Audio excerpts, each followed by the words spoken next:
ایک کالر ہیں جی، ان کو شامل کرتے ہیں۔ السلام علیکم۔ وعلیکم السلام جی بہن، آپ کہاں سے بات کر رہی ہیں؟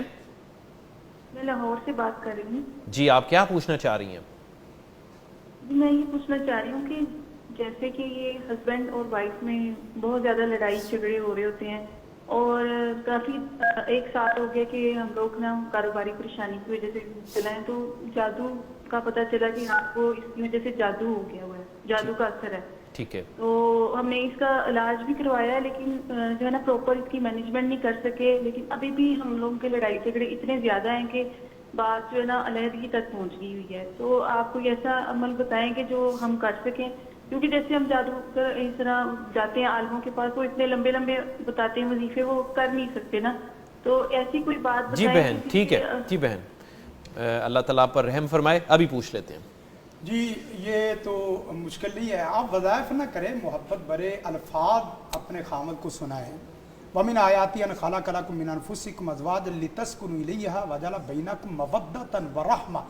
واحد اسلام کا میاں بیوی کا رشتہ ہے، جس رشتے میں محبت اور مودت اور رحمت اللہ نے کوٹ کوٹ کے بھر دی ہے، اللہ اور اسے توڑنے کے لیے کوٹ کوٹ کے توڑنا پڑے گا، وگرنہ یہ ٹوٹتی نہیں ہے۔ میرے پاس ایک خاتون آ گئی، کہنے لگی کہ آپ صاحب یہ میرا یہ مسئلہ ہے۔ میں نے اسے دیکھا، اس نے ٹک ٹک ٹک ٹک ٹک ٹک کرتے کرتے پڑھتی گئی۔ میں نے کہا کیا سوری سسٹر معاف کریں، آپ کیا پڑھ رہی ہیں، کس لیے پڑھ رہی ہیں؟ کہنے لگی کہ میرا مسئلہ یہ ہے۔ میں نے کہا کتنی دفعہ؟ کہنے لگی 7 لاکھ دفعہ۔ میں نے کہا مسئلہ کم ہوگا یا زیادہ؟ ٹھیک ہے جی 7 بالکل۔ لاکھ۔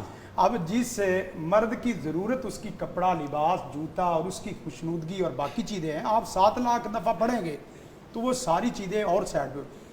آپ یقین کریں، اس کو ویلکم کریں، جس وقت گھر میں آئیں تو ویلکم کریں۔ آپ کے پاس موبائل ہے، موبائل میں آپ اس کے انتظار کا میسج کریں کہ میں آپ کے انتظار میں ہوں، اور اس کی باتوں کو صبر اور تحمل سے تھوڑا سا لیں، تو یقین کریں وہ چیز جو آپ کے وظیفے کام نہیں کر رہے، آپ کے یہ جملے، آپ کے محبت بنے انداز یہ کر دیں گے۔ ہاں اگر پھر بھی اگر نہیں ہوتا کہ آپ یہ بھی سارے طریقے اختیار کر چکے ہیں، تو آپ سیدہ خولہ کی طرح اللہ تعالیٰ کی طرف آسمان کو دیکھیں۔ نبی رحمت صلی اللہ علیہ وسلم کی خدمت میں وہ آئی، کہنے لگی اللہ کے رسول، میرے خامد نے مجھے جس عمر میں چھوڑ دیا ہے، چھوڑنا بنتا نہیں ہے، میرے اس مسئلے کا آپ کے پاس کوئی حل ہے؟ اللہ کے رسول کے پاس ابھی وحی نہیں آئی تھی۔ کہا قد سمع اللہ قول التی تجادلک فی زوجہا۔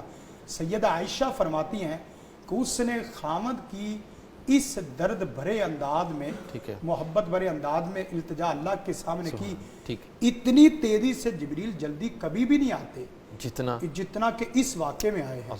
آپ درد بھری التجا، جیسے آپ ہمیں سوال کر رہی ہیں، اسی طرح آپ 2 رکعت نماز پڑھ کے اللہ سے التجا کریں، اور اپنے ہسبینڈ کے ساتھ لفظ نہیں ہے۔